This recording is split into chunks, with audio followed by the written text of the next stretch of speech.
Hi, everyone, and welcome to our next segment of Moments with Mumilak. I have the lovely Cindy Blackstock here with me. I'm super excited for our conversations today.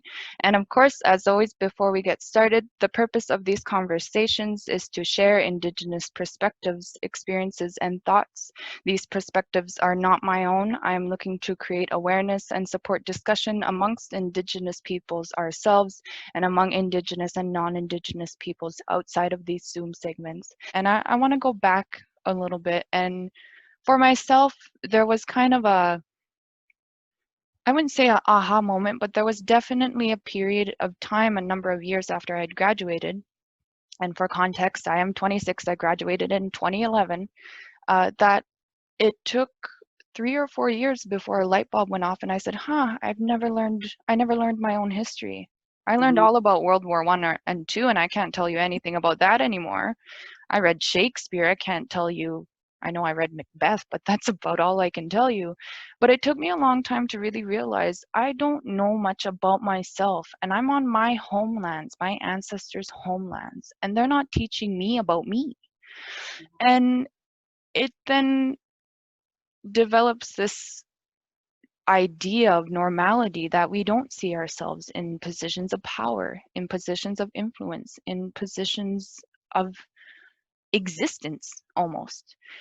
So going back to, and again, activism is such a cringy word I think to use, but going back, I guess in time to when you really started focusing on those issues, did you have like a aha moment, or was it learning more and realizing more and more how, for lack of better words, messed up this country is towards Indigenous peoples?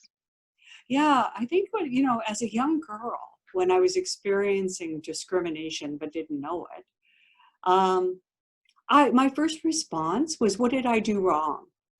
Because you get in trouble for things that you've done wrong, right?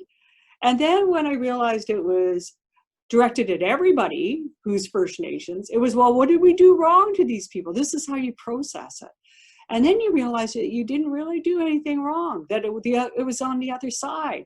This discrimination was coming from another place. And I just always have been in my own way struggled with that. But when I saw this discrimination happening to kids in child welfare, when I started doing that, that was enough for me. I thought, we need to understand why this is happening to these kids and go upstream and address the factors that are putting them at risk. Is what was so heartbreaking for me is that the youth in the group homes I was working in as a teenager were thinking it was about them too. The worst thing about racism is it gets internalized. They started to feel like they weren't good enough, that they weren't smart enough, that they were going to schools that were underfunded and they would see the other kids being more successful, but they didn't really connect it back to Ottawa saying to the First Nations kids, you get far less for education than other people do. And I just thought, this is enough, right? Someone has to do something. But even there, I thought, I am so young. I am so unconnected. There must be someone out there who's wiser than I am, who's more prepared than I am to deal with these inequalities in these federal services. And so I held back. I thought, well, I'll just work in my little area and try and do what I can. And then a poem my aunt gave me years ago came across my desk again. And it has a phrase that it says, faith is knowing when you step across that place where light leads into darkness, that there's something solid to stand on, or you'll be taught to fly. And I realized that I had to step across there. I mean, with all my insecurities, I got to at least try, right? And once I did that, I realized there were other people out there standing on that other side too. And that together, with all of our wisdom, we could come together and tackle these inequalities that were happening.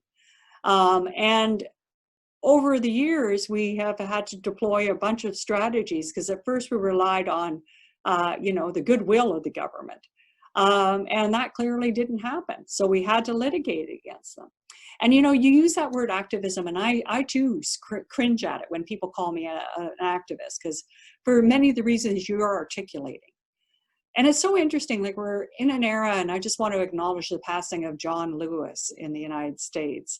What an icon of humanity. And they reframed to him, they used the words to describe him as a human rights leader or a civil rights leader. And that's the way I would see someone like you. Like, you're a human rights leader. It's not, activist is a word that we often use to say, well, they're almost like a political lobbyist versus someone who's really working in a way that really draws our attention to fundamental injustices in our society that, if we all address, will uplift all of humanity, right?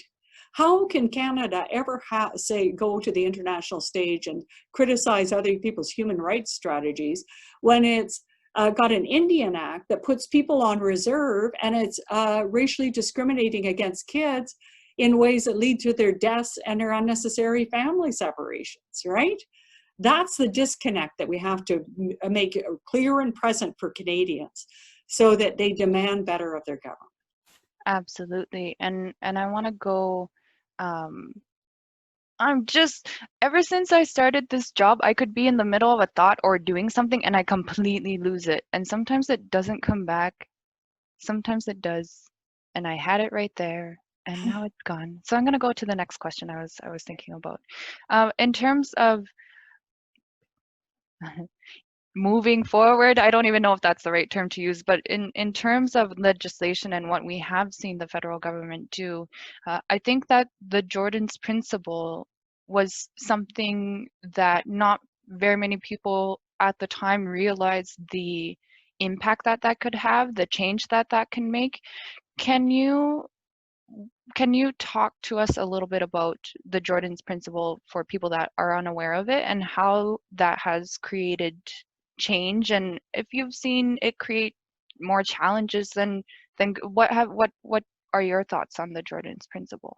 Well, Jordan's principle is named in memory of Jordan River Anderson from Norway House Cree Nation, a little boy who spent over 2.5 years unnecessarily in hospital because the federal government and the province of Manitoba were arguing over who should pay. The federal government said, this is healthcare, and he's in Manitoba, province should pay. The province was saying he's a First Nations kid with status, so the feds should pay. Argue, argue, argue. And sadly, the little Jordan passes away in a hospital before ever getting the help he needed. And he would have received that help to live in a family home had he been any other child. So we actually created Jordan's principle with Jordan's family. And what it's about is that First Nations kids should get the public services they need when they need them, free of discrimination because they're First Nations. That's simple. It passes in the House of Commons in 2007. And then the federal government never implemented it. And so that's part of the Canadian Human Rights Tribunal case. And since then, we've had the decision which said that Canada's failure to implement Jordan's principle amounted to racial discrimination. That was 2016. And the federal government still didn't implement it. So we had to have a non-compliance order in 2017, a year later. And that decision finally triggered the federal government into action. So last year, the federal government had to provide over 250,000 services to First Nations kids that they otherwise wouldn't have. But there's been another gift from Jordan's spirit, and that actually is to Inuit children.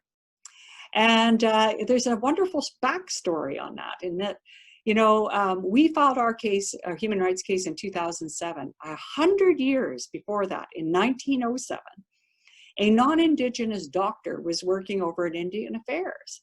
His name was Dr. Bryce. And he looked at the health care of kids in residential schools. And he found they were dying at a rate of 25%. And he tied those deaths to the inequitable health care that Indian children were receiving and the poor health conditions in the schools. And he told the Canadian government, you could save a lot of these kids if you just even out the healthcare funding and put in practical reforms. Government didn't do it. But he never stopped speaking out, and he was punished by the federal government for doing it. So he's one of the great reconciliation heroes, and he's buried near us in Beechwood Cemetery. But part of the story that people don't know is that he actually had Inuit grandchildren. And those Inuit grandchildren went to residential schools. And so it was really thanks to kind of that history coming back where we're able to weave it back to Jordan's principle, because those families deserved the same types of healthcare services, because similarly, their funded healthcare for Inuit is done through First Nations and Inuit Health Branch. And it made no sense to alleviate discrimination for First Nations kids and continue to pile it on for Inuit kids. So in that way, Jordan's spirit was able to breathe a little bit of life and join the spirits of Inuit ancestors and advocates and bring a little bit of relief. But we're not there yet. We have more to do on Jordan's principle to make it less red tape for families and to make sure all children benefit from it in a way that really Jordan's spirit would have us do. Fighting with the mute button over here. Absolutely. And I think for listeners and viewers, just to put things into context, could you imagine your child not being provided health care that keeps them alive for years, to have your child pass away and to continue to be fighting with the federal government and having a group of people of support and well-intentioned to continue to fight for years and years and years for your child that has already passed away? That is heartbreaking. Where else are we having this discussion at this level in Canada? Why are we having children die? I think I don't know why more people aren't so angry and upset. I could cry thinking about it. Like, these are lives, these are kids that haven't had the time to fully get to the potential that they could have if they were provided services to keep them alive. Like, it boggles my mind. And you really hit on Boggles it. my mind. You know, Jordan didn't get the help he needed because of his race. It wasn't because his family didn't care. It wasn't because the equipment wasn't available. It wasn't because healthcare providers weren't on side. It was because of his race. And if we decided today in Canada, God forbid, that a particular other race of people is not going to get the same level of care because they're not worth the money, then the injustice of that would be very clear to people. And yet we're living in that reality. We are But here. normalized it, Yeah. right? And so things that we criticize Trump for example, are actually happening here. We are unnecessarily separating families from their children because of their race and because we don't think they're worth the money in child welfare. And we have had to litigate for now 14 years to try and remedy that, litigate against them. And even that, court orders haven't been enough. That tells you how much baked into the Canadian government DNA racism is, right? And they are not aware of it, in my view. Most of the members of parliament are not aware of it. They actually think, and they don't, when they talk about the Indian Act, it doesn't send a shiver up their spine, right? The Indian Act is legal. It's legalizing racism. It's a document that legalizes racism that the federal government uses. Like, and I've definitely taken sections of the Indian Act and I've sent them to colleagues and I'm like, this is real. This is really legislation. And they're like, what on earth is going on? Why is this here? And I'm like, yes, 2020, this is here. Can you talk to some of the things that are in the Indian Act that still affect people day in, day out? I think one of the biggest ones, for me, this was really weird for me to think of, reapplying for status every 5 years to continue to, so I'm going to take this one because this one boggles my mind. So as a First Nations individual, to be recognized by the federal government, you need to reapply for your status every 5 years. According to the feds, at some point you stop becoming First Nations and stop deserving access to those services that come along with that status. How that works and continues, it just, I couldn't imagine. I have a beneficiary card. I have a number to say I'm a part of the Nunavut Land Claim Agreement beneficiary program, I think is the word. But I'm a recognized Inuk according to the government of Nunavut. But I couldn't imagine. But that stays with me my whole life. I couldn't imagine. I need to reapply and prove I'm Inuk every 5 years. Like, boggles my mind, and that's just one aspect to the whole thing. So can you talk a little bit to some of the items within the Indian Act that are still present here? We are talking on July 29th, 2020, that are still very present, unfortunately, in today's day and age. Yeah, so this is one of the oldest pieces of legislation in Canadian history. It was actually the act that allowed for the forceful removal of, quote, Indian children and their placement in residential schools. So the very fact that that very act is still with us should cause alarms for people, right? But it actually deals with everything right from the moment you're born to your death. So you talked about that status thing. I find it really offensive. I am a status Indian per se. And what Canada does when a First Nations baby is born is really judge whether they're status or non-status. The Canadian government makes that decision, not the family, not the community. The Canadian government makes these decisions. And if they think you fit within the status decision, which is heavily weighted on blood quantum, if you fit that decision, then they can give you a status card. But when you look at what it means in the Indian Act, it's actually making you a ward of the government of Canada. That's what those cards are. And so they are really, they were used to inform South African apartheid, that in the reserve system. And those cards are still with us. So that happens at when you're born. The other thing it does is it creates reserves. So think about it, if we had a white reserve in Canada, all of a sudden we got a government said, we're going to set up all these white reserves. It wouldn't go over too well, and rightly so.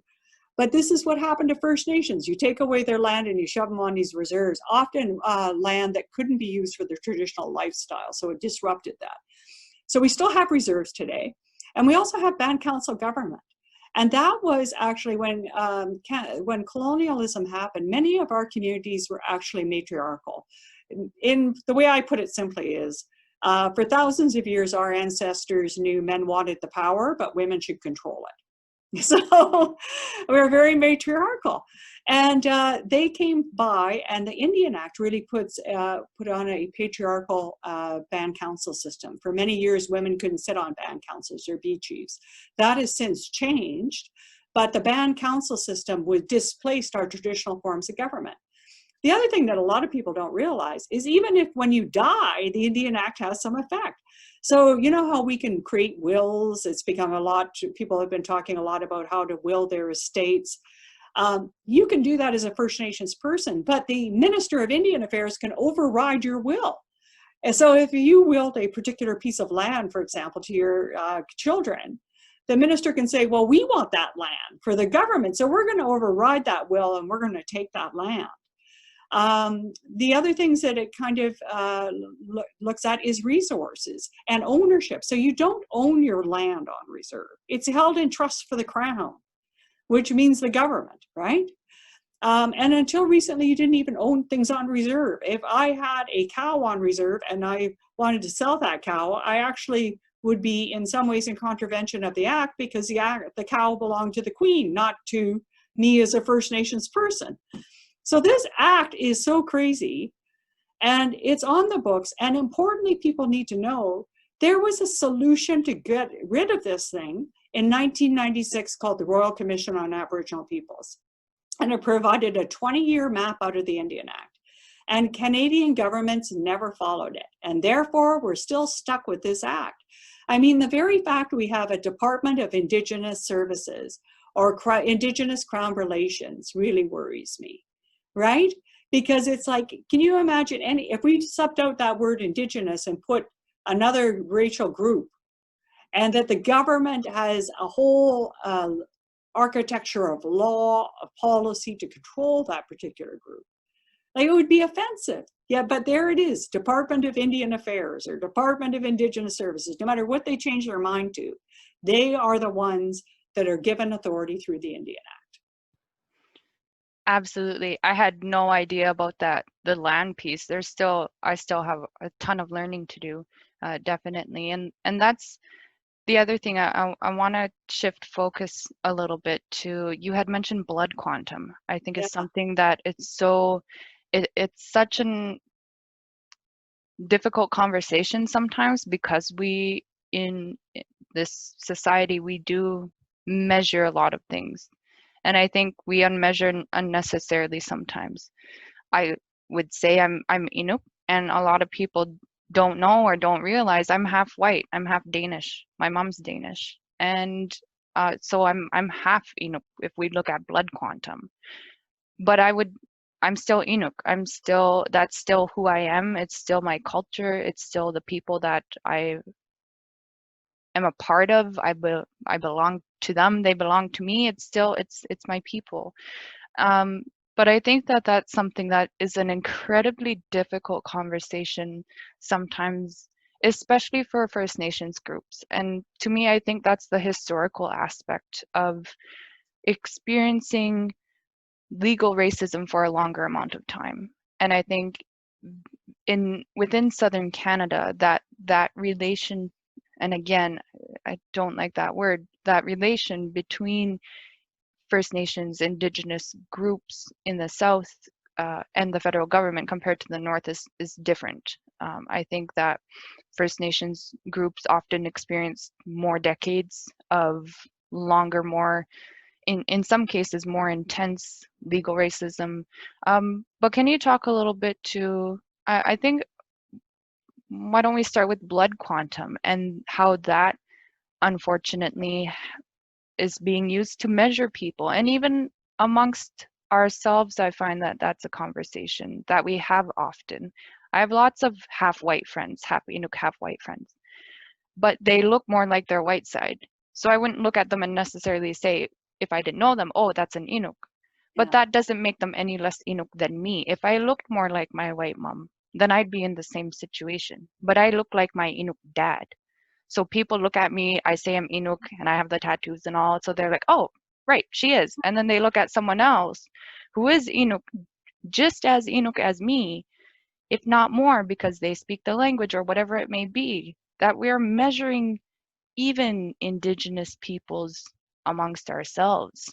And oftentimes, blood quantum has been used as a weapon for not having access to services or not being whatever of who you are enough. And can you just touch on how you've seen that affect individuals? Has that affected you in any way? Oh yeah, like, I mean, there's one of the most devastating outcrops of colonialism, in my view, is this "Who's a Real Indian" game, right? Where these status cards started to be associated with, oh well, you've got a status card, so you're somehow more Indigenous than somebody who's not, or you speak the language, or you grew up on reserve. It's endless, and it's unhealthy, because when I roll the tape back, I don't know of a First Nation that defined membership by blood quantum historically, traditionally. In fact, we had things like custom adoptions where we would adopt people from other nations into our communities. And they became members. They were just like members as everybody else. And that's the way that things went. So I think it is part of the colonial conversation that we need to have about identity is far more than blood quantum. And the other thing that doesn't happen, it's interesting, when sometimes I've looked at the House of Commons, and I thought, what if we applied this status, non-status blood quantum thing to the members in the House and said that, okay, everyone who can prove 50% blood quantum back to the original boat of Vikings, because they were here before the French and the French or the British, back to those 50%, then those are status Canadians. Everybody else is non-status Canadian, right? Like, somehow we have these conversations about what seems right for Indigenous peoples, we get in there without thinking how outrageous it would be if we applied it on the other side, right? And yet that's what the government does. Officially, the Department of Indian Affairs will say to you, we don't do blood quantum. But if you look at the way they define status, it's based on if you and your parents have status, they can pass it down to you. But if your parent marries someone who doesn't have status, then that status becomes diluted, right? So it's just cover for what really is in blood quantum. And this is exactly the system that we protested against in apartheid South Africa. Yet it continues here, right? It continues here. And we need to, within our communities, have those courageous conversations to say, look, are we the carriers of colonialism amongst ourselves? Or are we going to be the carriers of those ancestral teachings that have really served us so well over multiple generations? And if it's the serving of the ancestral teachings, then there are certain practices that we need to do away with. And one of them is this ridiculous reliance on blood quantum when it comes to respecting the identity of one another. And I think that's something, where else are we seeing around even the world where we're having that discussion on politicizing identity? That's what it is. It's politics defining what you do or don't identify as in such a messed up way. Yeah, and I've always believed that, it's Indigenous identity or First Nations identity, as I see it, is not only how you identify, but your recognition by your community, right? So when I go home, they know who I am, right? They take me with all my imperfections. And that's the piece, is because it is a relational culture. So there's that accountability in community as well. Absolutely. For beneficiary status to be recognized as Inuk, you can apply for that. And there are committees, there are councils at least in Nunavut, in communities that determine whether or not they're going to say yes. I've gotten into friendly debates with people from my hometown, people that really thought my mom's Inuk, and I'd say no, she's white, she is. And some people just simply don't believe me. It's kind of funny, but it's definitely, once you're, and even that is such an interesting conversation. But you had touched on adopting from other First Nations groups. That's definitely, adoption is such a normal thing in the North. We call, I have a niece, we call her Tigwak. It translates to the one that was adopted. We call her the adopted one. Like, they know, growing up, they know who their biological parents are and who their parents are and whatnot. It's something that is very different from, even watching a show the other day. It was like, oh, we're going to tell our daughter when she's 18, we need to have the big conversation. And for us, it's like, no, they've known since they can walk who it is. But I do want to talk about that history. And you had touched on, again, the Indian Act legalizing racism, where if a woman, for a period of time in certain areas in the South, where if a woman had married a non-First Nations man, that she would lose status. I know friends that, I have friends that aren't recognized by the federal government through the Indian Act because of that. And to not be able to have those programs and services that come along with it, because of something that was racist 50, 60 years ago, and within those decades. Can you talk a little bit to how that legislation impacts individuals in terms of services and programs if you are not a recognized status Indian? Right. The first thing I'd say is the Indian Act needs to go, because I don't think anyone should have to be a ward of the government to receive services. That is really key. That doesn't apply to anybody else, right? And so that needs to go. But in terms of accessing some of those services, there's a real shortage, I think we can all agree, among First Nations, Métis, and Inuit peoples for culturally based services. And sometimes there's specific programs that are targeted to First Nations populations, things like healthcare. It could be things like being recognized when the land claim comes along, right? Because that's one of the reasons why the Canadian government wants to control that definition of status Indians, is because that's who they say they have land title obligations for. So when they settle something with a land title obligation, they're only factoring in that population of status Indians that they control for. So that's a huge thing, right? And there's also like particular, sometimes particular educational programs that are targeted to status Indian kids. So it really is a demarcation that the federal government says is, if you don't meet our blood quantum criteria, you're out.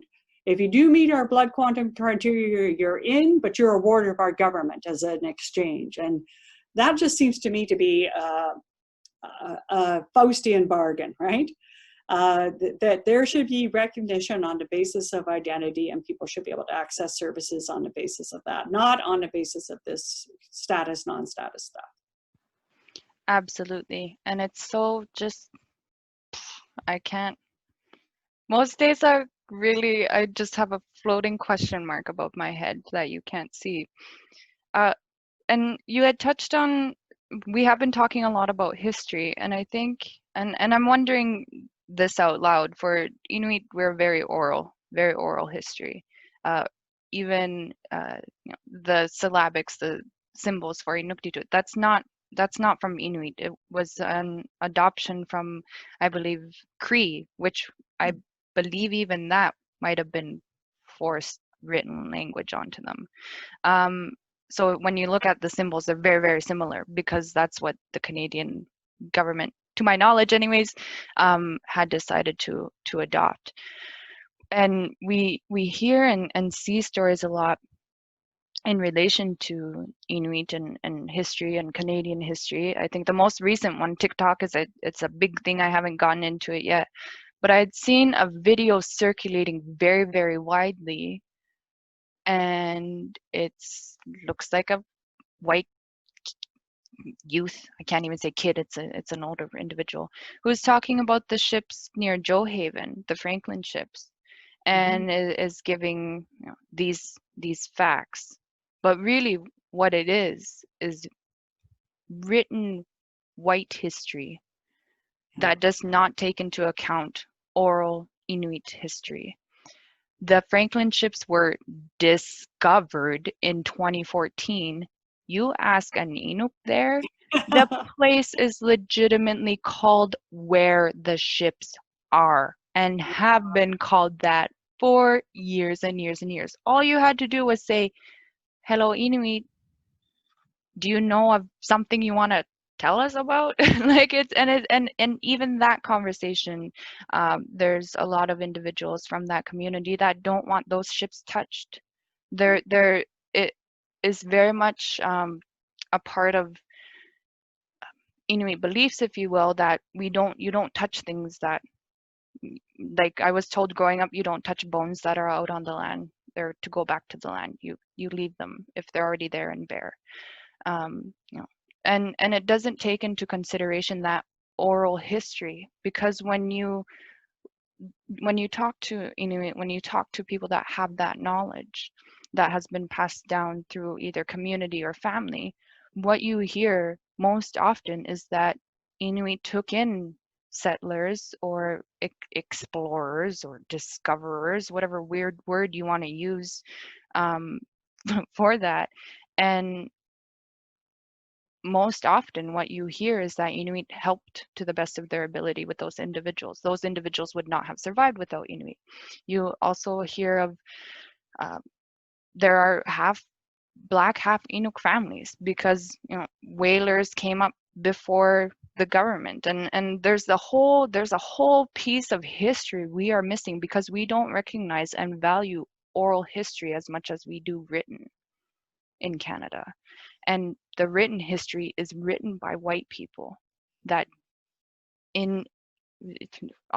take John A. Macdonald, for example. super racist. Yeah. First Prime Minister of Canada believed that basically the Indian should cease to exist. The culture, the practices, the traditions should no longer be. And these are the individuals that continue to carry on in some way, shape, or form those ideations of we don't value what you are bringing forward as much as what we think is right or best or most valuable. That even those perceptions of value, of belief, of contribution is so significantly unbalanced and one-sided. The power imbalance is huge. Is there anything similar to that in terms of recognizing history and telling real history and telling all sides of history that you find that you have experienced or seen? Absolutely. I think there's a lot of parallel experiences, but I guess I would take a little bit of a step and say that really what it's about, it gets back to that dichotomy of colonialism, where everything First Nations, Métis or Inuit, was considered savage, and everything that was European was considered civilized, and that included knowledge. So it wasn't just, and I think this is where people make the mistake when they hear the word history with oral, they think it's about events of the past, and it can be about that, but it's actually about the expression of science. It's about the expression of architecture. It's about the expression of geography. It's about the expression of literature, of the arts, of humanity. It is a knowledge system that's not in the past. It is in the present, carried by people like yourself, by others in your community. And within that knowledge system are some of the answers that are absolutely key to dealing with today's challenges. Climate change, for example. For First Nations, climate change is weird because we don't think of the climate as a threat to us. We are part of the world. We're a part of the climate. And so we have a different relational perspective, but knowledge that can be used if treated respectfully to address climate change. Peace building. So if you look at the Iroquois Confederacy, right, and how they were used as a model for the United Nations and later for the United States in terms of democracy, that idea of peace building, there's many peace building traditions amongst Indigenous peoples that could thread and help solve some of the worldwide conflicts that have been going on for ages. There's so much knowledge in there. And as a First Nations kid, when I was growing up in the bush, I kind of had for a traditional upbringing until I was 5, education, right? And really, if I was to break it down, I'd say I was taught that the most important things about being a human being and living in relationship to the land and to others, an elder could tell me as a 4-year-old and I would understand it, but I'd have to see it through different lenses of my life and hear the experiences of others to come close to a better understanding of what that meant and how to express it. But when I went to grade 1, I was in Western education. I was convinced I was stupid. I thought, this is it for me. I'm done. And then I finally realized that you were smart in Western education to the degree that no one else understood you. That all the way through your PhD, you're going to publish a paper that only 3 other people will have to read, and they'll have to be paid to read it. And so versus in our teachings, in many of our teachings, it was let's explore these fundamental things that we know about living as a person and in respect for our ancestors, in thinking forward for the future generations in an interconnected world. Let's think about all of these things and be able to have conversations from the earliest ages and throughout your lifetime, so that we're reminded whenever we deal with the world of complexity that we have to come back to this basic compass that'll guide us forward, that guided people before us forward. And if we pay attention to that longitudinal study, to use the Western world, in terms of this passage of knowledge throughout generations, it has within its core the ability for us to resolve contemporary issues in ways that can bring harmony for generations who will follow us. And I think that that's really a lost opportunity now. Even in government, I hear them talking to First Nations, Métis, and Inuit about capacity building. And that means usually capacity building for the Indigenous community over to Western ways of knowing. But they have not understood what they have to learn from Indigenous peoples in this country. The value of the scientific knowledge, the artistic knowledge, the human knowledge, the political knowledge, the economic knowledge, knowledges in all those areas that could inform a different way of existing as a country and indeed globally.